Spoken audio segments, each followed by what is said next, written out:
Good day, Ma'am and Sir. My name is Maria Cristina Dayagit Asis. My age is 36 years old. I live in Barangay Bayabas, Abuyog, Leyte, province of the Philippines. I'm happy for my 3 kids, 2 girls and 1 boy. I'm high school graduate. I am a domestic helper in Amman, Jordan, and Hong Kong. My first employer, I am serving 5 members. My duties and responsibilities is taking care of the newborn.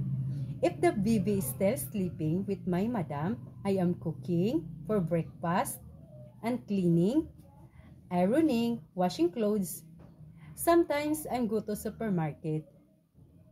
My second employer, I am serving 3 members. My duties and responsibilities is taking care of the 2 old couple elderly. And cooking, washing clothes, ironing, gardening, and go to supermarket. My third employer in Hong Kong, I am serving 7 members. My duties and responsibilities is taking care of the newborn.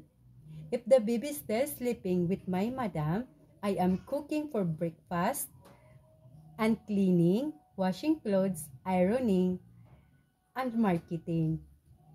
Ma'am and Sir, how to choose me as your helper? I will do my best duties and responsibilities.